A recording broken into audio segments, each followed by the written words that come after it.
నమస్తే, welcome to Haripriya's media. నేను మీ శ్రవంతి. ఈరోజు మన ముందున్నారు ప్రొడ్యూసర్, పొలిటికల్ అనలిస్ట్ చిట్టిబాబు గారు. నమస్తే సార్. నమస్తే. కేసీఆర్ వచ్చి ఎమ్మెల్యేగా ప్రమాణ స్వీకారం చేసిండు. సో అయితే ఆ డెవిల్ ఈజ్ బ్యాక్ అని కేటీఆర్ అన్నారు.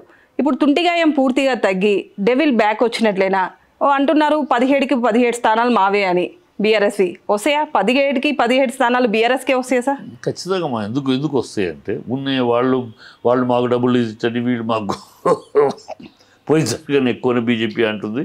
కానీ ప్రజల్లో ఏమిటి వాళ్ళ ప్రజలు 2 నెలల్లోనే ఆ భ్రమలు పోయినాయి. ఏదో మార్పు అనే భ్రమల్లో పడ్డాము, తప్పు చేసామని ప్రజలు తేలిపోయింది. వీళ్ళ డ్రామాలు వీళ్ళ డ్రామాలు సబ్మిట్ చేస్తాం, అది చేస్తాం, ఇది చేస్తాం కహానీలు తప్పితే ఆల్రెడీ 60 రోజులు అయిపోయినాయి. ఇప్పటివరకు 6 ప్రామిసులు ఏంటి తెలీదు. అక్కడ ఆల్రెడీ కర్ణాటకలో తలకానిప్పు మొదలైపోయింది వాళ్ళ ప్రామిసులకి. అలాంటిది ఇక్కడ మొదలవుతుంది. ఆర్థికంగా లేదు, వీళ్ళ వల్ల చేత కాదు, వీళ్ళకి పరిపాలన అనేది చేత కాదు, ప్రజలు అర్థమైపోతారు. ఒట్టి వాగుడు దూకుడు తప్పితే ఇంకేమి లేదు. ప్రజల్లో ఉన్నది ఏంటంటే ఇవాళ ఎవరికి ఓట్లు వేయాలి? ఎంపీ ఎలక్షన్ ఓట్లు వేయాలి. పోయినసారి ఏదో మార్పు అంటే ఏదో గబుక్కున్న భ్రమలో పడి వెళ్ళాము. వీళ్ళ వల్ల ఏమవుద్ది? ఆ నేషనల్ లెవెల్లో కాంగ్రెస్ వచ్చేది లేదు, సచ్చేది లేదు. నిదర్శనాలు నేను అంటాం కాదు, నేషనల్ వైడ్ రాజకీయాలు తెలిసిన వాళ్ళు తెలుస్తుంది. అక్కడ మమతా బెనర్జీ తూనాబొడ్డు అనేసింది కాంగ్రెస్ని, కేజ్రీవాల్ తూనాబొడ్డు అనేసాడు కేజ్రీవాల్, పంజాబు తూనాబొడ్డు అనేసింది కాంగ్రెస్ని. ఇంకా మొన్న 3 రాష్ట్రాల్లో కాంగ్రెస్ పోయాయి. కాంగ్రెస్ ఎక్కడుంది? కాంగ్రెస్ని గెలిపించడానికి రాహుల్ గాంధీని ముఖ్యమంత్రిగా చూడాలనుకునే కోరిక ఉన్నవాళ్ళు రేవంత్ రావు లాంటి అర్బకులు తప్పితే ఇంకెవరూ ఆ కోరికలో లేరు. ప్రజలు కాంగ్రెస్కు ఓటేస్తే తెలంగాణ వాయిస్ వినపడుతుందా? ఢిల్లీలో వినపడదు. ఢిల్లీలో వినపడే వాయిస్ రాహుల్ గాంధీ వాయిస్ వినపడుతుంది, లేదా సోనియా గాంధీ వినపడుతుంది. ఎందుకంటే దానికి సాక్ష్యాధారాలు వీళ్ళు క్యాబినెట్ యొక్క శాఖలు నిర్ణయించడానికి కూడా ఆ లిస్టు ఢిల్లీకి వెళ్ళాలి. ఎమ్మెల్సీకి పేర్లు డిసైడ్ చేయడానికి కూడా ఢిల్లీ వెళ్ళాలి. ప్రతిదానికి ఢిల్లీ పంపించి ఢిల్లీ అదుపాజ్యంలో నడిచే ప్రభుత్వంగా ఆల్రెడీ వీళ్ళు చూపించుకుంటున్నారు. ప్రతి రాహుల్ గాంధీకి చెప్పాలా, ఇందిరా గాంధీ చెప్పాలా, సోనియా గాంధీ చెప్పాలి. కనుక కాంగ్రెస్కు ఓటేస్తే మునిగిపోయే పడవని పట్టుకుని నడిచినట్టు. ప్లస్ అసలు తెలంగాణ గళం వినపడదు. అక్కడ వినపడేది సోనియా గళము, రాహుల్ గళం వినపడుతుంది, తెలంగాణ వాయిస్ వినపడదు. సరే బీజేపీకి ఓటేద్దాం. బీజేపీకి ఓటేస్తే బీజేపీ ఎంతసేపు గుజరాత్ చూడండి, యూపీని చూడండి అంటారు, కానీ తెలంగాణని చూడండి. తెలంగాణ గొంతు గళం వినిపించే సామర్థ్యము, శక్తి, నాలెడ్జ్ ఇక్కడ లేదు. ఇప్పుడు ఉన్న నాయకత్వానికి. అంటే రామ మందిరం సెంటిమెంట్తో వచ్చి ఉండొచ్చు కదా సార్? రామ మందిరం సెంటిమెంటు రాముడు ఏమో మేము ఒక్కడికే సొంతమా? బీజేపీ వాళ్ళకే రాముడు ఒక్కడికే సొంతమా? రాముడు అందరివాడు, రాముడు అందరికీ, నీకు నాకు అందరికీ రాముడు. ఏదో మేము సొంతం చేసుకుంటామంటే అంత అమాయకం కాదు కదా ప్రజలు. రాముడు ఏదో వేళ సొత్తా కాదు. ఇప్పుడు కాంగ్రెస్ బీజేపీకి ఓటేస్తే కూడా తెలంగాణ గళం వినపడదు. ప్రజలు గుర్తించేశారు. ఇది మాట వెళ్తే గుజరాత్ అంటారు, లేకపోతే యూపీ అంటారు తప్పితే తెలంగాణ అని మాట్లాడారు. ఎందుకు మొన్న కూడా చూసాక గత ఎన్నికలకు తెలంగాణ గురించి అనర్గళంగా తెలంగాణను అవపోసరపట్టి తెలంగాణ సమస్యలను, యాస, భాష, సంస్కృతి, సాంప్రదాయాలు మాట్లాడగలిగిన ఒకే ఏకైకమైన పార్టీ బీఆర్ఎస్, వ్యక్తి కేసీఆర్. అది ప్రజలు చూశారు. ఇప్పుడు మైకం నుంచి బయటకు వచ్చారు. వీళ్ళు పెట్టిన మైకంలోకి పడ్డారు, బయటకు వచ్చారు. సో ఢిల్లీలో కానీ గల్లీలో కానీ తెలంగాణ గళం ఘనంగా వినపడాలంటే ఓన్లీ బీఆర్ఎస్. గత 10 ఏళ్ళుగా చూసాం. తెలంగాణని అలా నిలబెట్టారు. ఢిల్లీకి గులాం అనకుండా బాంచన్ కాల్ముక్త దొరాని ఢిల్లీ బాదుషాల చుట్టూ తిరగకుండా అలా నిలబడింది తెలంగాణ గళం అలా వినపడింది. తెలంగాణ మేసమెత్తుకు నిలబడింది 10 ఏళ్ళుగా. 2 నెలల్లోనే మళ్ళీ తెలంగాణ ఆత్మాభిమానాన్ని చంపేస్తున్నారు. ప్రధానికి ఢిల్లీ ఆమోదం పొందితే కానీ తెలంగాణలో అడుగు ముందుకు వేయని పరిస్థితి తీసుకొస్తున్నారు అని ప్రజలకు బాగా అర్థమైపోయింది. సో ఖచ్చితంగా తెలంగాణ గళాన్ని వినిపించగలిగే, తెలంగాణ కోసం పుట్టి తెలంగాణ కోసం త్యాగాలు చేసి తెలంగాణ కోసం పోరాడి తెలంగాణ ధ్యాస శ్వాసగా కదులుతున్న బీఆర్ఎస్ని పట్టం కట్టాలని ప్రజలు సంపూర్ణ నిర్ణయంతో ఉన్నారు. అది అందుకనే 17 గ్యారెంటీగా వస్తాయి. ఇప్పుడు కాంగ్రెస్ పార్టీకి గనక 17కి 17 స్థానాలు రాకపోతే అభివృద్ధి అనేది కుంటుపడిపోతుందని రేవంత్ రెడ్డి అంటున్నారు. అతనికి అంటే ఏమి తెలుసు రేవంత్ రెడ్డికి అసలు పరిపాలన తెలుసా? ప్రజా పరిపాలన ఎంపీ సీట్లకి ఇక్కడ అభివృద్ధి కుంటుపడటానికి సంబంధించి ఎంపీ సీటు ఎలక్షన్ జరిగే ఎన్నికలు దేనికంటే అక్కడ పార్లమెంట్ ఎన్నికలు ఇవి. అక్కడ కేంద్ర ప్రభుత్వం దీనికిను ఇక్కడ రాష్ట్ర ప్రభుత్వం మీరు ఇచ్చిన ప్రామిస్ సంబంధం ఉందా? బోడిగుడ్డుకి మోకాలకి ముడేసి మాట్లాడి తప్పితే అంటే ఏది తెలీదు అతనికి. అసలు ఏనాడు మంత్రిగా కూడా చేసినవాడు కాదు, సహాయ మంత్రిగా కూడా చేసినవాడు కాదు, ఏమీ తెలియదు. అంతే గాలిలో బుట్లో పడ్డట్టు స్ట్రైట్ అవే సీఎంగా కూర్చున్నాము. సరిగ్గా అదృష్టం కలిసి వచ్చి దాన్ని కరెక్ట్గా అవగాహనతో మాట్లాడదాం చేద్దామని లేదు. ఏదో గాలికి వచ్చిన మాటలో నేను మేస్త్రిని అంటాడు ఒకసారి, మళ్ళీ అదే మాట మేమంటే మా ముఖ్యమంత్రిని మేస్త్రి అంటారు. మేస్త్రిని తనే అన్నాడు. అంటే సార్ ఇది ఆయన ఏమంటున్నాడంటే ఇక్కడ మనం 17కి 17 తెచ్చుకొని మిగతా రాష్ట్రాల్లో కూడా అత్యధిక ఎంపీ సీట్లు వచ్చి మనం రాహుల్ గాంధీని ప్రధాని చేస్తే అభివృద్ధి అనేది ముందుకు సాగుతుంది, బీజేపీ హయాంలో కంటే ఇప్పుడు ఎక్కువ అభివృద్ధి జరుగుద్ది అని చెప్తున్నారు. ఆయనకి ఏం తెలుసు? ఇవాళ రాహుల్ గాంధీ కాంగ్రెస్ హయాంలో ఉన్నప్పుడు మన భారతదేశ ఆర్థిక స్థితి 10వ స్థానంలో ఉంది. ఇవాళ 3వ స్థానానికి వచ్చాం, 5వ స్థానానికి వచ్చాం. వచ్చే ఇంకో 1 year కాలంలో 3వ స్థానానికి వెళ్తాం. అది మనం చెప్తున్నది కాదు, మేము చెప్తున్నది కాదు, ప్రపంచ ఆర్థిక సంస్థలు చెప్తున్నది మాట. అంత రోబస్ట్ ఎకానమీలో ఉంది భారతదేశం. అతి వేగంగా గణనీయంగా పెరుగుతున్న ఆర్థిక వ్యవస్థ భారతదేశం అని ప్రపంచంలో అత్యున్నత ఆర్థిక చెప్తున్న మాట. మేము చెప్తాం కాదు, రేవంత్ అర్ధజ్ఞానం అజ్ఞానంతో మాట్లాడే రేవంత్ మాటలు లాంటివి కావు.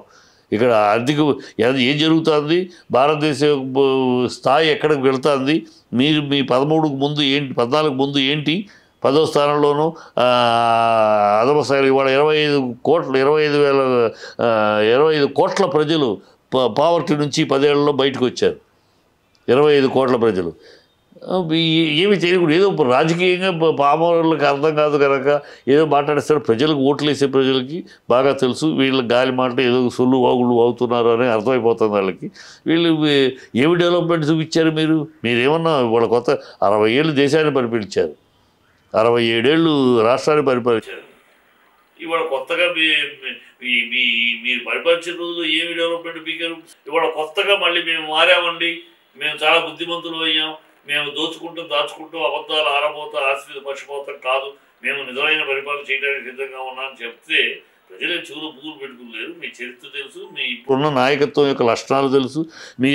మీ సోనియా గాంధీ బెయిల్ మీద ఉంది, మీ రాహుల్ గాంధీ బెయిల్ మీద ఉన్నాడు, మీ చిదంబరం బెయిల్ మీద ఉన్నాడు, మీ మిత్రపక్షాలు డిఎంకేలో మినిస్టర్లు అరెస్ట్ అయ్యి ఉన్నారు, కేజ్రీవాల్ మినిస్టర్లు అరెస్ట్ అయ్యి ఉన్నారు, నిన్న జార్ఖండ్ సీఎం అరెస్ట్ అయ్యి ఉన్నాడు, ఈవిడ వెస్ట్ బెంగాల్ ఆవిడ గవర్నమెంట్లో 4 మినిస్టర్లు అరెస్ట్ అయ్యి ఉన్నారు దొరికి. మీరు చుట్టూ మీరు చేరిన కూటమి మొత్తం కూడా, మీ కాంగ్రెస్ కూటమి మొత్తం కూడా అవినీతి, మీరు చేసిన దుర్మార్గాల నుంచి కాపాడుకుంటానికి మిమ్మల్ని మీరు కాపాడుకోవడానికి ఏర్పడిన పడితే ఒక్కళ్ళు అందరూ కోట్లు పట్టుకుని ఆ రోజు అతను ఇంకో అతన్ని పట్టుకుంటే వీళ్ళు కాంగ్రెస్ 351 కోట్ల పేపర్లు చూసే ఉంటారు. 300 దాచుకుంటాం దొరికిపోవటం. దానికి మేము మోడీని మేము ఒకటి జత కడుతున్నాం. మీరు ఎవరు అవినీతి పనులు జత కడుతున్నారు? మిమ్మల్ని గుర్తించేవాడు ఎవడు లేదు, మీకు ఓట్లు వేసేవాడు ఎవడు లేడు. మిమ్మల్ని పోయినసారి కన్నా ఇంకా మీ దిగజారుడు ప్రజల్లో తెలిసిపోతాడు. మీ మీద మీరు మోసగాళ్ళ కింద ఎస్టాబ్లిష్ అయిపోయారు. మిమ్మల్ని వదిలిపెట్టే ప్రసక్తి లేదని అక్కడ మోడీ స్ట్రాంగ్గా ఉన్నాడు. మీ కనుక వీళ్ళు రాస్తాము, మేము చేస్తాము అనేది ఎవడో నమ్మే పరిస్థితి వచ్చేది లేదు, సచ్చేది లేదు. కనుక ఏదో అవుతూ ఉంటారు.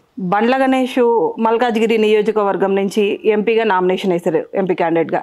ఆ సందర్భంగా మల్లారెడ్డి గారు సీఎం గారి మీద సీఎం మీద ఇష్టం వచ్చినట్టు మాట్లాడిండు, మల్లారెడ్డికి పిచ్చెక్కింది అని కామెంట్ చేస్తున్నారు.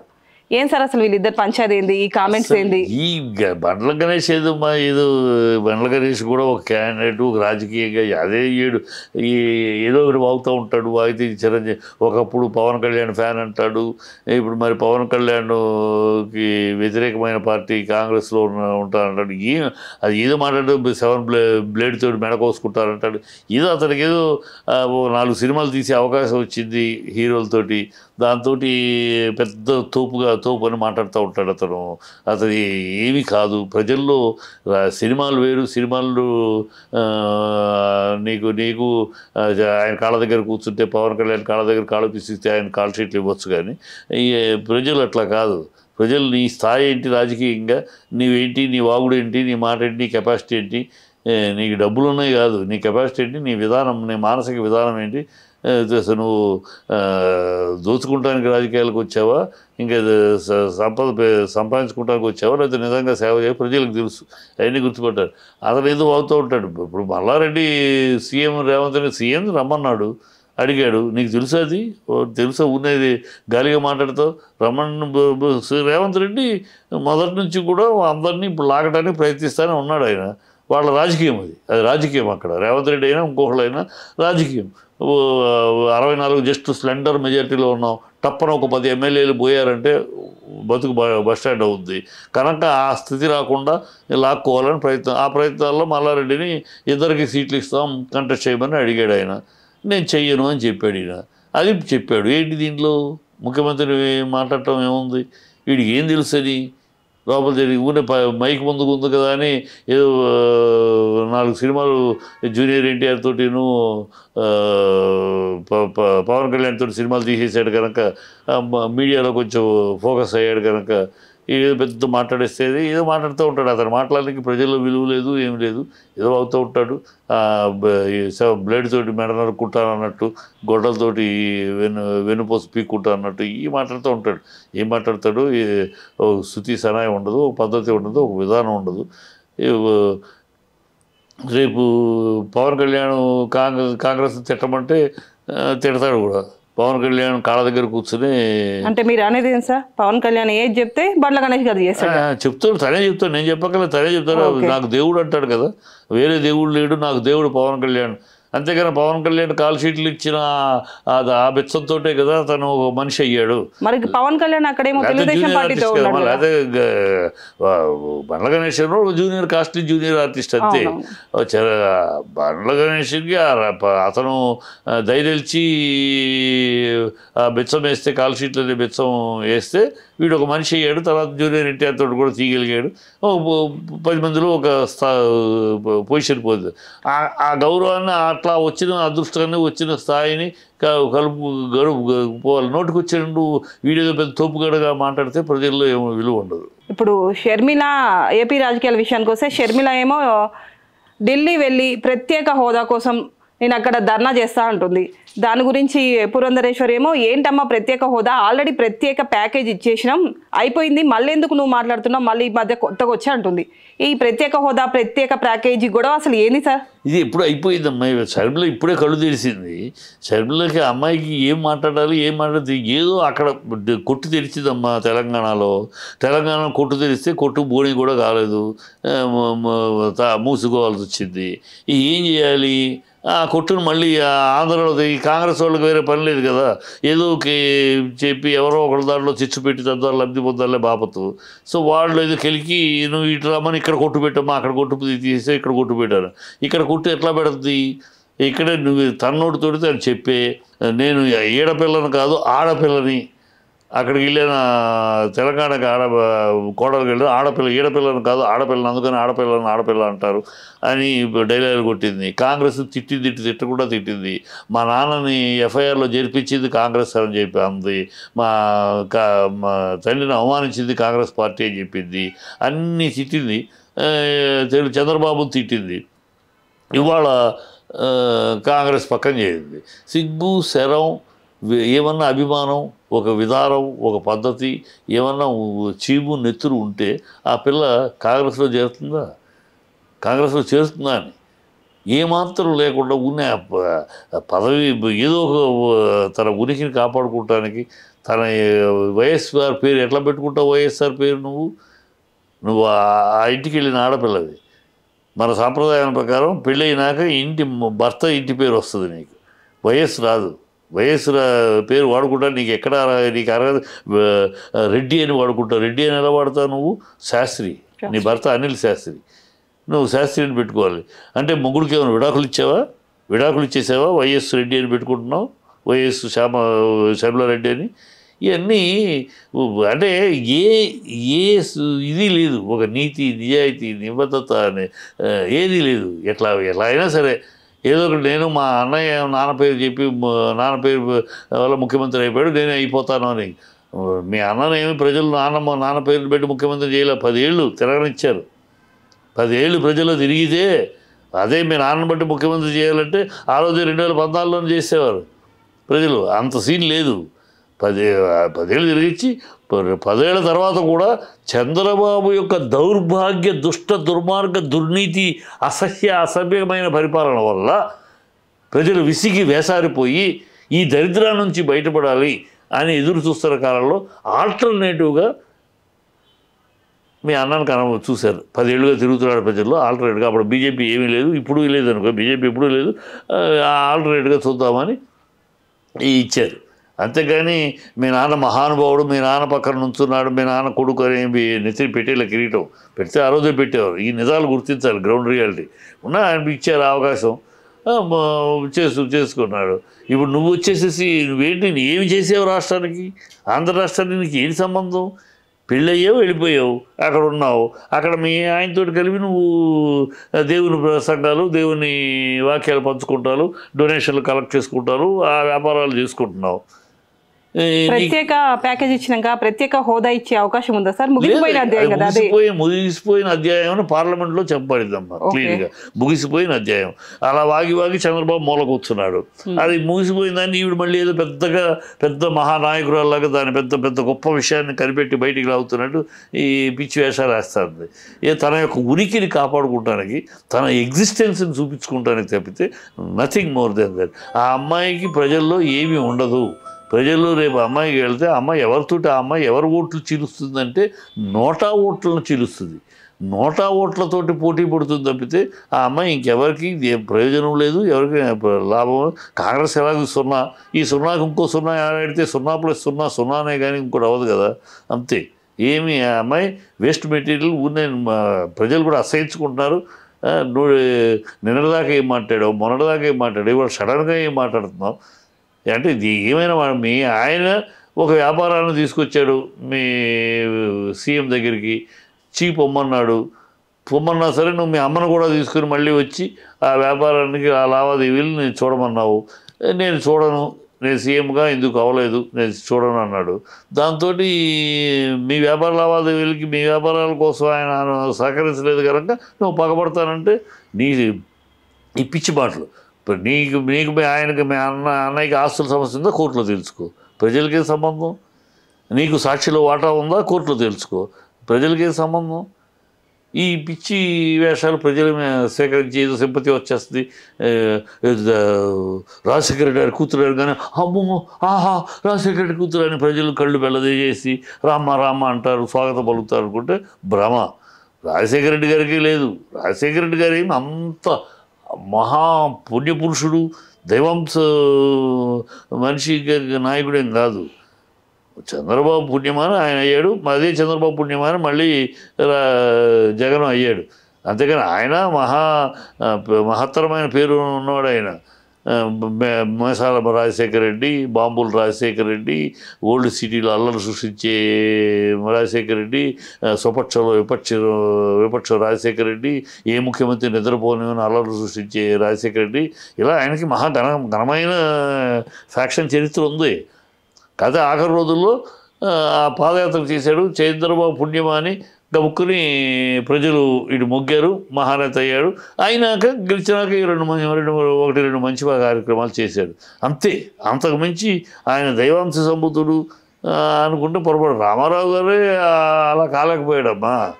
రామారావు గారినే ప్రజలు అలా ఏమైనా రామారావు గారి పక్కన గొడుగు పుచ్చుకున్నవాడు కూడా నాయకుడు చూడలా. వీళ్ళ లెక్క ఇలా అయితే సూర్యుడు మీ ఇద్దరికన్నా కూడా సూర్యుడు రామారావు రాజశేఖర రెడ్డి గారి పక్కనే ఉండేవాడు, పక్క నీడలాగా ఉండేవాడు.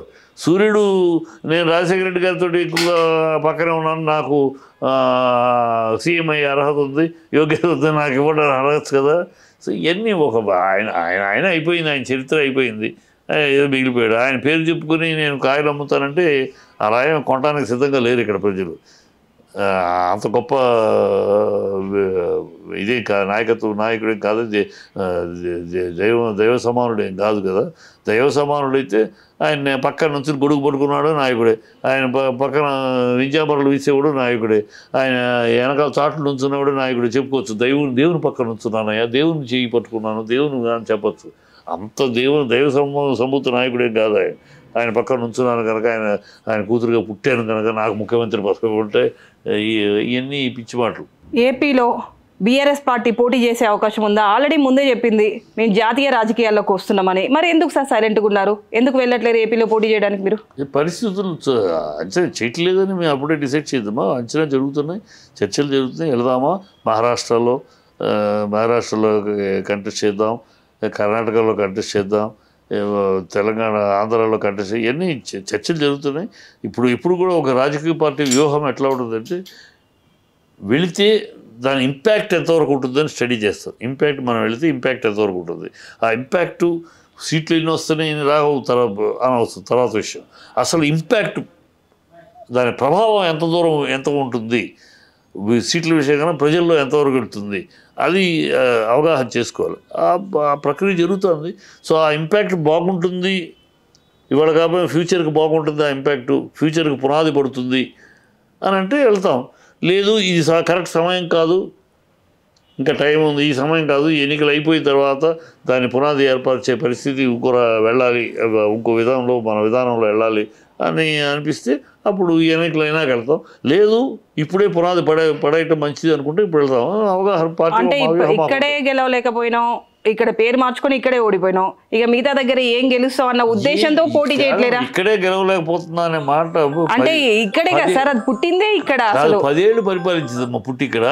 1 సంవత్సరం 2 సంవత్సరాలు కాదమ్మా, అర్ధాంతరంగా ఇంకా 10 ఏళ్ళు పరిపాలించినాక ఏ ప్రభుత్వానికైనా ఒక ఇన్కంబెన్సీ ఉంటుంది, ఏ ప్రభుత్వానికైనా ఉంటుంది. మా బీఆర్ఎస్కే కాదు, ఏ ప్రభుత్వానికైనా ఇన్కంబెన్సీ ఉంటుంది. అంత ఈ ఆషామాషి కాదు గెలవటం 10 ఏళ్ళ తర్వాత. సో ఆ ఇన్కంబెన్సీ దాంతో కొంచెం కొంచెం అలక్ష్యం అనుకున్నాను, అశ్రద్ధ అనుకోవచ్చు కొన్ని విషయాల్లో. ధరణి విషయంలో కానీ, దళిత బంధు విషయంలో కానీ కొంచెం అది పెద్ద మనకి ఇబ్బంది పెట్టదు అనుకున్నా, అది కొంచెం ఇబ్బంది పెట్టింది. అలక్ష్యం అనొచ్చు, అశ్రద్ధ అనొచ్చు, ఓవర్ కాన్ఫిడెన్స్ అవ్వచ్చు. అయితే ఒక చిన్న వాళ్ళని మమ్మల్ని తూనాబుడ్డని 5 సీట్లకు 10 సీట్లకు చేయలేదమ్మా, 39 సీట్లు ఇచ్చారు మాకు. వాళ్ళకేమి 85 90 ఇవ్వాల, 64 60 మెజారిటీ అంటే 4 సీట్లు ఎక్కువ ఇచ్చారు. ఇది వాళ్ళ తంపికి నెత్తిని పెట్టుకుని కాంగ్రెస్ రావాలి, రేవంత్ కావాలి అని నెత్తిని పెట్టుకుని ఊరేగించి పెట్టుకోరా. తంతే గారెల బుట్లో పడ్డట్టు ఒక లెక్కలో టక్కనే 4 అటు వెళ్ళారు అంతే. 4 సీట్లు, 12 సీట్లు తేడా అంతే. 12 సీట్లు తేడాలో నెగ్గారు. దానికే ముసిరిపోయి మమ్మల్ని నెత్తిని పెట్టుకున్నారు, మిమ్మల్ని వచ్చి అన్నారు, మిమ్మల్ని పొమ్మన్నారు, మిమ్మల్ని తిరస్కరించారు. ఈ భాష మాట్లాడితే వాళ్ళ కర్మ, వాళ్ళకి రాజకీయ అవగాహన కానీ, ఒక ప్రజాక్షేత్రంలో ఎన్నికలు అనేది ఎలా ఉంటుంది, ఎన్నికలప్పుడు ఓడిపోతే ఏంటి, గెలిచి ఏ ఈక్వేషన్లో ఓడిపోయాం, ఏ లెక్కలో ఓడిపోయాం, ఇది ఓటమా లేకపోతే తప్పిదమా, ఇది మా తప్పిదం, మా ఓటమి కాదు తప్పిదం, మా తప్పిదం వల్ల మీరు గెలిచారు, అంతేగాని మీది గెలుపు కాదు. మా తప్పులు మిమ్మల్ని గెలిపించింది, మా యొక్క క్యాలిక్యులేషన్ తప్పులు, మా వేసుకున్న లెక్కల్లో తప్పులు, క్యాండిడేట్ సెలక్షన్లో తప్పులు, మీరు గెలిచారు. అంతేగాని బీజేపీ కావాలనో కాంగ్రెస్ కావాలనో ప్రజలు లేరు, మన ఎన్నికల్లో లేరు, రేపు లేరు. మేము చేసిన కొంచెం ఆ చిన్న వయసుల వాళ్ళు టక్కన ఆ 4 సీట్లు అలా కొట్టారు, ఆ మెజారిటీ 12 సీట్లు తేడా. అంతే. దానికి కింద మీద పడి ఎగిరిపోయి పిచ్చి మాటలు మాట్లాడుతూ ఉంటే బొక్కబోర్లా పడతారు, మూతిపళ్ళు రాలుతాయి రాబోయే కాలంలో. వైఎస్ఆర్ ఫ్యామిలీ విడిపోవడానికి కారణం పూర్తిగా జగనే అని షర్మిల అంటుంది. జగన్ అనేవాడు కరెక్ట్గా ఉంటే మా ఫ్యామిలీ అనేది విడిపోయేదే కాదు, దీనికి కారణం పూర్తిగా ఆయన అని చెప్తుంది. సో ఆయనే రీజన్ అయి ఉండొచ్చా సార్ విడిపోవడానికి? నీవు నీ అన్నయ్యకి గొడవలు మీ కుటుంబంలో ఉంటే ప్రజల్లో ఎందుకు చిల్లరతనంగా నీ ఇంట్లో తెలుసుకోను, ఇంట్లో మాట్లాడుకో. అదే ఆ పిల్ల చిల్లరతనం. నీకు నీ అన్నయ్యకి నీ కుటుంబానికి గొడవలు ఉన్నాయి, ఆస్తులు గొడవలు ఉన్నాయో ఇంకోటి అది నీ ఇంటి గొడవ. నీ ఇంట్లో కూర్చొని 4 గొడవల మధ్య పెట్టుకో, పెద్దలు మీ ఇంటి పెద్దలు మీ కుటుంబ పెద్దలు పిలిపించుకో మాట్లాడు. ప్రజల ముందు ఏంటి ఆ సమస్య తీసుకొచ్చి ప్రజల ముందు చిల్లరతనంగా బజార్ను పెడతావు నీ కుటుంబ సమస్యలు బజార్ను పెడతారా? మీ ఇంట్లో ఏదైనా సమస్య ఉందనుకోమ్మా, నువ్వు బజార్కు వచ్చి డిస్కస్ చేస్తావా? 4 గొడవల మధ్యగా ఆ మాత్రం ఇంగిత జ్ఞానం లేదా అమ్మాయికి? నీ కుటుంబ విషయాన్ని తీసుకొచ్చి కుటుంబంలో ఉన్న నీ సమస్యల గురించి బజార్లో డిస్కస్ చేస్తావంటావు ఏంటి? అమ్మాయి ఇంగిత జ్ఞానం లేని మనిషి. ఏదో వాగేస్తున్నాం, మాట్లాడేస్తాం. నేను 5 గంటలైనా మాట్లాడగలను, ఆయన 5 గంటలకైనా పిచ్చాసుపత్రిలో పిచ్చోడు కూడా అవుతానే ఉంటాడు. అందుకని వాడిని కూర్చోబెట్టి మాట్లాడించడం కదా. నువ్వు వాగుతావు. మీ ఆయన కూడా దేవుని పేరు మీద ప్రసంగాలు చేస్తూ ఉంటాడు, మీకు అలవాటు కనుక. అది నేను 5 గంటలు మాట్లాడగలను, ఆయన 5 నిమిషాలు మాట్లాడి, ఇవన్నీ పిచ్చి మాటలు, చిల్లర మాటలు. ఆ అమ్మాయికి ఇంగిత జ్ఞానం, కామన్ సెన్స్, ఏది మాట్లాడాలి కూడా తెలియదు. అన్నయ్య అయిపోయాడు సీఎం, మా నాన్న పేరు చెప్పుకుని నేను కూడా అయిపోదామని ఒక తపన, ఒక దురాశ తప్పితే ఆ అమ్మాయి దగ్గర ఎలాంటి సమవాయ లక్షణాలు లేవు. అది మొన్న తెలిపోయి తెలంగాణలో పెట్టింది. ఎందుకు పెట్టావు తెలంగాణలో పార్టీ? ఎందుకు పెట్టావు? ఎందుకు తిరిగావు? నోటికి వచ్చినట్టు ఎందుకు అందరిని తిట్టావు? మళ్ళీ పార్టీని ఎందుకు మూసేసావు? ఇవాళ మళ్ళీ అదే కాంగ్రెస్లో ఎందుకు చేరావు? ఏమన్నా ఒక లైన్ అమ్మాయిని గురించి చెప్తూ ఉంటే ఎక్కడన్నా ఒక స్ట్రైట్, ఒక స్టాండర్డ్ లైన్ ఉందమ్మా? కిందకి పైకి ఆస్తవేసి ఒకసారి వీళ్ళంతా ఈ రాజకీయాలకు వచ్చి ప్రజలకు చేస్తారు. వీళ్ళు అమ్మాయి బుద్ధి లేని మాటలు, బుద్ధి లేని మనిషి. తెలుగుదేశం జనసేన ఇద్దరు కలిసి అలయన్స్కి ఏర్పడ్డారు కదా సార్. అందులో 60కి పైగా ఎక్కువ సీట్లు ఇప్పుడు జనసేన పార్టీకి ఇచ్చింది తెలుగుదేశం అని చెప్తారు వాళ్ళిద్దరు పొత్తులో. అంటే బయట టాక్స్ 60కి పైన చంద్రబాబు 60 సీట్లు ఇచ్చేంత కాదు. 60 సీట్లు ఇచ్చి జగన్ని, పవన్ని నెత్తిన పెట్టి కూర్చోబెట్టుకోడు. అతను ఖచ్చితంగా 30-35 సీట్లు మించి ఇవ్వడు. ఆ సీట్లైనా సరే వాళ్ళకి ఏదైనా ప్రాబల్యం ఉన్న ప్లేస్లో ఇస్తాడా, లేకుంటే వాళ్ళ ఇష్టానికి పంచుకుంటున్నారా? నాకు తెలిసి జనసేనకి ప్రాబల్యం ఉన్న సీట్లు అంటూ ఏమీ లేవు. ఓకే, ఇప్పుడు ఈ ఎన్నికల్లో ఏమైనా సంపాదించుకుంటే ప్రాబల్యం ఉన్న మనం చూసాం, ఎక్కడా ప్రాబల్యం లేదు. ప్రాబల్యం ఉన్న సీట్లు అంటూ జనసేనకి ఏమీ లేదు. ఊరినే ఈ కాపు అనే ఈక్వేషన్ తోటి వాళ్ళు మాకు ఇక్కడ ఉంది, కాపులు ఇక్కడ ఉన్నారు. ఈ కాపులు, రెడ్లు, కమ్మాలు ఇలా ఉండవమ్మా ఓట్లు. అలాగూ ఓన్లీ రెడ్లు వేస్తే జగన్ ముఖ్యమంత్రి అయ్యాడా? ఓన్లీ కమ్మోళ్ళు వేస్తే గతంలో చంద్రబాబు అయ్యాడా? అవన్నీ ఉండి వీళ్ళు లెక్కలు చెప్పుకుంటారు కదా. ఎవరు అలా వేయరమ్మా. కాపులు అన్ని పార్టీల్లో ఉన్నారు, అందరి పార్టీలో కాపులు ఉన్నారు. ఇదేదో కాపులు ఒకళ్ళకి సొంతం కాదు. కాపుల పేరు మీద ఓట్లు గెలవాలనుకుంటున్నది మూర్ఖత్వం, చేతగాని దద్దమని మాట్లాడే మాటలు.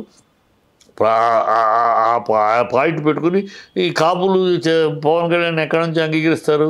నువ్వే అంటావు, కాపులు నన్ను గెలిపిస్తే నేను ముఖ్యమంత్రి అవుతాను నువ్వే అంటావు. అదే నోటితోటి నేను కుల రాజకీయాలు చేయను, నేను కాపుల్ని పేరు మీద ఓట్లు అడగను నువ్వే అంటావు.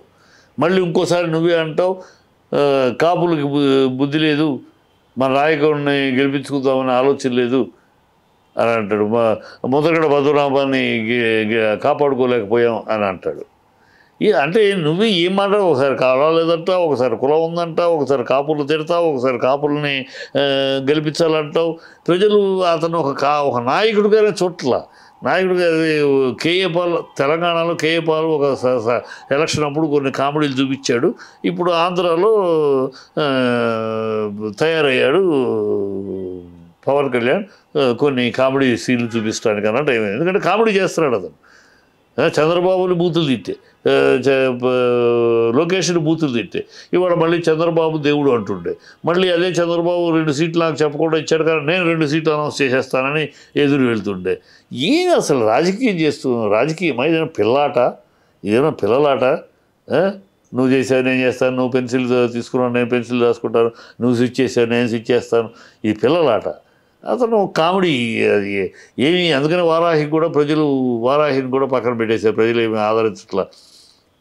ఎందుకంటే ఆయన ఫ్యాన్సే ఎదురు తిరుగుతున్నారు.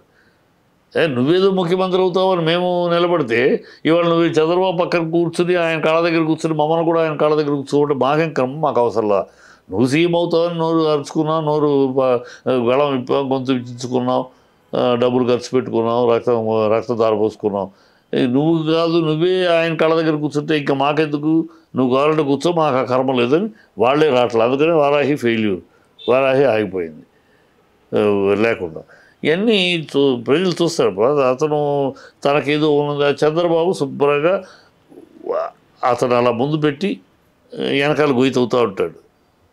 అదే జరుగుతుంది. ఇప్పుడు అదే ఆల్రెడీ స్టార్ట్ చేశాడు. 2 సీట్లు చెప్పకూడదు, అనౌన్స్ సీట్లు స్టార్ట్ చేశాడు. నేను చంద్రబాబు గారు కూర్చొని ముఖ్యమంత్రి డిసైడ్ చేస్తావా అని అంటాడు ఈయన. అక్కడ కట్ చేస్తే లోకేష్ ఏమో నో అదేం లేదు, ఖచ్చితంగా ఇటు మా నాన్నగారే ముఖ్యమంత్రి, ఇది పవన్ కళ్యాణ్కి తెలుసు అంటాడు. ఏం మొహం పెట్టుకుని నువ్వు ప్రజల్ని మోసం చేయాలనుకుంటున్నావు? ఒక పక్క అంత క్లియర్గా లోకేష్ పార్టీ జనరల్ సెక్రటరీ చెప్తూ ఉంటే మా నాన్నే ముఖ్యమంత్రి అని ఓపెన్గా చెప్తూ ఉంటే మా ఎమ్మెల్యేలే డిసైడ్ చేస్తారని చంద్రబాబు చెప్తాడు. ఇంకా నేను చంద్రబాబు కూర్చొని డిసైడ్ చేస్తాను నువ్వు చెప్పి ఎవరిని మభ్య పెడతావు, ఎవరిని మోసం చేస్తున్నావు, ఎవరికి నమ్మకం కల్పించాలో ప్రయత్నిస్తున్నావు? ఇంత ఫాల్స్హుడ్ అది ప్రజలకు తెలిసిపోయింది. దానికి పోయినసారి కొన్ని చోట్ల ఏమైనా డిపాజిట్ వచ్చినాయేమో, ఈసారి జనసేనకి అవి కూడా రావని అన్నాను. ఎందుకంటే ప్రజలు బాగా గతంలో కొంచెం ఆడాళ్ళు ఉండేవారు. ఇప్పుడు ఆడాళ్ళు కూడా ఈ బిహేవియర్ వల్ల, ఈ వే ఆఫ్ టాక్స్ వల్ల ఏ మనిషి ఈయన అనే స్థాయికి వచ్చారు. మరీ పోరుగా ఉండే అభిమానులు ఉంటారు, సినిమా అభిమానులు, వాళ్ళకి ఓట్లు ఉండవు. సినిమా అభిమానులు అరుస్తూ ఉంటారు. సినిమా హీరో అభిమానులు వాళ్ళ అరువులు కేకలు ఉంటూ ఉంటాయి, వాళ్ళు ఓట్లు ఉండవు, వాళ్ళు ఓట్లు వేయరు. అది కూడా తను అన్నాడుగా, మీరు అరుస్తారు కేకలేస్తున్నారు నాకు ఓట్లు వెయ్యరు. అది అందరికీ సాధ్యం కాదు. ఒక రామారావు గారికి సాధ్యమైంది అని అందరికీ సాధ్యం వద్దు అనుకుంటే ఎట్లా? ఆ అభిమానాన్ని రాజకీయంగా ఓట్లుగా మార్చుకోగలిగే శక్తి సామర్థ్యాలు ఉండాలి. అది రామారావు గారు ఆ శక్తిని అలవర్చుకున్నారు. తన మీద ఉన్న అభిమానాన్ని ఆయన అంటే ఈ విమర్శలు చేయకుండా తను వస్తే ఏం చేస్తానో చెప్పాడు. నేను వస్తే 2 కులాలు విలువిస్తాను, నేను వస్తే ఆడవాళ్ళకి సమాన హక్కు ఇస్తాను, నేను వస్తే కరణం మోసములు తీసేస్తాను, ఇలా చెప్పాడు నేను వస్తే. అందువల్ల ప్రజలు అట్లా ఆయన తీసుకున్న రాజకీయంగాను ఆయన చేయబోయే సంక్షేమ విషయాల మీద నమ్మకం కలిపారు. మీరు అట్లా చెప్పలేదు. ఈయన నేను వస్తే వాడిని డ్రాయర్తో పరిగెత్తిస్తాను, నేను వస్తే బట్టలు తీస్తాను, ఈ కదా చెప్తావు. వీటి కోసం నీకు ఓట్లు వేయరుగా ప్రజలు. నువ్వు వస్తే ఏం చేయగలవు చెప్పాలి. ఏం చేయగలవు, ఏ వ్యవస్థను మారుస్తావు, ఏ కొత్త పథకాలు నుంచి పెట్టగలవు చెప్పు. అది చెప్పలేవు. ఎందుకంటే నీకు లేదు, నీ చుట్టూ ఉన్న వాళ్ళకి లేదు. చంద్రబాబు చెప్పగలడా? చెబితే మొన్న 14 ఏళ్ళు పరిపాలించే కదా, ఏం పీకెవరు అడుగుతారు ఇవాళ కొత్తగా. సో ఏమి చెప్పాలో, ఏం చెప్పి ప్రజల్ని ఓట్లు అడగాలో, ప్రజల్ని ఎలా కన్విన్స్ చేయాలో మీ ఇద్దరికి లేదు. అక్కడే జగన్కి అదృష్టం. ఇక బీజేపీ సరే, బీజేపీ పనికిరాని పార్టీ. ప్రస్తుతం నేషనల్ లెవెల్లో నాయకులు ఉన్నారు, నేషనల్ లెవెల్లో దానికి ఏదో సిద్ధాంతం నేషనల్లో పోరాడుతుంది. కానీ స్టేట్ లెవెల్లో ఉభయ రాష్ట్రాల్లో బీజేపీ శూన్యం. ఎందుకంటే నాయకత్వం లేదు ఇక్కడ. నాయకత్వం, ఆంధ్ర నాయకత్వం తెలుగు పార్టీ ప్రెసిడెంట్ ముసుగులో పురంధేశ్వరి చంద్రబాబు సెక్రటరీగా ఉంది. ఇక్కడ పతనం అయిపోయింది. కన్నా లక్ష్మీనారాయణతో స్టార్ట్ అయితే పతనం, బీజేపీ పతనం, సోమవీరాజ్ తోటి ఇంకా దిగజారితే వీడితోటి పూర్ణం అయిపోతుంది. ఎందుకంటే వీళ్ళకి ఒక సిద్ధాంతం మీద ఉన్నవాళ్ళు కాదు వీళ్ళు పార్టీలో. ఈ కన్నా లక్ష్మీనారాయణ వీళ్ళంతా కాంగ్రెస్ ఉంటే కాంగ్రెస్కి వెళ్ళిపోయి పదవులు అనుభవించడం, అది కాదంటే ఇక్కడికి వచ్చడం. ఒక సిద్ధాంతం లేదు, ఏమీ లేదు. అవకాశ రాజకీయాలు చేసే వీళ్ళని బీజేపీ బండి వీళ్ళు ఎలా డ్రైవ్ చేయగలరు? బీజేపీ సిద్ధాంతం మీద నడిచిన బండిని వీళ్ళు చేయలేరు. సో పోయింది. వీళ్ళ స్థానాలు అక్కడ తెలంగాణకు వస్తే ఒక ఆలయ నరేంద్ర, ఒక వెంకయ్యనాయుడు, ఒక దత్తాత్రేయ, విద్యాసాగర్, ఒక వి రామారావు, ఒక ఇంద్రసేనారెడ్డి గారు, ఇలాంటి మహా ప్రజల నుంచి వచ్చిన నాయకులు లేరు ఇవాళ. అలా ఇంపోస్టర్ చేసిన కిషన్ రెడ్డి, బంగారు లక్ష్మణ్ గారు అలా తీసుకొచ్చి కూర్చోబెడితే లక్ష్మణ్ ఇలా తీసుకొచ్చి కూర్చోబెట్టినట్టు ప్రజల నుంచి వచ్చిన నాయకులు కాదు. సో వీళ్ళకి పార్టీని బతికించుకుంటాం, కార్యకర్తలను కాపాడుకుంటాం, పార్టీ వ్యూహం, ఒక ఓట్లు సంపాదించే వ్యూహ రచన చేయటం అంత సీన్ లేవు వీళ్ళకి. ఎవరో తీసుకొచ్చి కూర్చోబెడితే కూర్చున్నాం, మన సీట్ ఖాళీగా జాగ్రత్తగా కాపాడుకుంటే చాలు తప్పితే పార్టీ లేదు. కనుక ఈ రాబోయే ఎన్నికల్లో కూడా వైఎస్ఆర్సీపీని బంగారుపడలో ఈ అపోజిషన్లో అందించబోతున్నారు. మన దౌర్భాగ్యం ఏంటంటే ఆంధ్ర రాష్ట్రంలో ఉన్నంత దిశ లేని దౌర్భాగ్యపు అపోజిషన్ పార్టీ ఈ దేశంలో ఏ రాష్ట్రంలో లేదు, మన రాష్ట్రంలోనే ఉంది. ఇప్పుడు వై నాట్ 175 అనే నినాదంతో వైఎస్ఆర్సీపీ వస్తుంది ప్రజల్లోకి. 175కి 175 హౌస్ ఇట్ పాసిబుల్ సార్? ఎలా వస్తాయి? ఎలా రాకూడదు? ఎలా వస్తాయి? ఎందుకు రాకూడదు? ఎంతో కొంత నెగిటివిటీ అనేది ఉంటుంది కదా సార్. నేను 175 అంటున్నాడు ఆయన. ఓకే, నువ్వు నాకు నీకు పర్సంటేజ్ ఆఫ్ ప్రజల ఆమోదం ఉండాలి కదా. నీకు ఏమీ లేదు అనుకో, నువ్వు 0 అనుకో, అప్పుడు మొత్తం అట్టే వెళ్తుంది కదా. ఇవాళ అపోజిషన్ 0 ఆంధ్రాలో 0లో ఉంది అపోజిషన్. ఆ అపోజిషన్ వైపు మొగ్గు చూపడానికి అలా చూడటానికి కూడా లేని పరిస్థితి. ఆ పరిస్థితి ఎవరో తీసుకురా అపోజిషనే తెచ్చుకుంది. అపోజిషనే ఒక దిశ లేకుండా ఎవరితో ఉంటున్నారో, ఎవరితో కాపురం చేస్తున్నారో చూడమ్మా. బీజేపీ మేము పవన్ కళ్యాణ్ తోటే ఉన్నామని అంటున్నారు. అక్కడ పవన్ కళ్యాణ్ ఏమో వీళ్ళ లెక్క కూడా చేయకుండా వాళ్ళిద్దరు వెళ్ళిపోయి సీట్లు పంచుకుని వెళ్తున్నారు. ఎవరెవరితో ఉన్నారు? వీళ్ళు సిగ్గు సేర ఉండాలి. తను వెళ్ళిపోతున్నాడు, నేను మిమ్మల్ని కన్సల్ట్ కూడా చేయకుండా జైలు నుంచి బయటకు వచ్చాడు, చెప్పేశాడు, మేము కలిసి మిమ్మల్ని మిత్రపక్షాన్ని కన్సల్ట్ వెళ్ళిపోతున్నాం. ఇంకా సిగ్గు లేకుండా మేము పవన్ కళ్యాణ్ తోటి ఉన్నామని వీళ్ళు అంటారు. ఆ పవన్ కళ్యాణ్ ఏమో అసలు వీళ్ళు పట్టించుకోవట్లేదు, వాళ్ళ పాటికి సీట్లు పంపకం వెళ్ళిపోతుంది వాళ్ళిద్దరు. తెలంగాణలోనేమో మళ్ళీ బీజేపీతో జట్టు కట్టాడు, అక్కడ డిపాజిట్లు పోయినాయి, తెలంగాణలో డిపాజిట్లు పోయినాయి వీళ్ళకి. షర్మిలా షర్మిలా ఇప్పుడు దింపాడు చంద్రబాబు షర్మిలాని కాంగ్రెస్ ఓట్లు చేర్చడానికి. రేపు కాంగ్రెస్ తోటి పొత్తు కూడా అంటాడు. కాంగ్రెస్ తోటి పొత్తు కలిపితే కాంగ్రెస్ తెలుగుదేశం ఒకటే గతంలో అయింది కదా, అవ్వకపోవడానికి అయింది అనుకో. ఇప్పుడు పవన్ కళ్యాణ్ పరిస్థితి ఏంటి? కాంగ్రెస్ బట్టలు ఉడితే అంతా అన్నాడు పవన్ కళ్యాణ్. ఇప్పుడు బట్టలు ఉడితే అంతా అన్న పవన్ కాంగ్రెస్ తోటి చేస్తే అదే కుటుంబంలో ఉంటాడా? అదే అందరూ కలిసి అపోజిషన్ ఆంధ్ర రాష్ట్రంలో ఉన్న అపోజిషన్ మొత్తం కలిపి బంగారుపల్లెంలో మళ్ళీ అతనికి ఇవ్వబోతున్నారు. ఆ చీకటి రోజులు ఆంధ్ర రాష్ట్ర ప్రజలకి మరో 5 సంవత్సరాలు తప్పదు. ఇది చిట్టిబాబు గారితో మన చిట్ చాట్.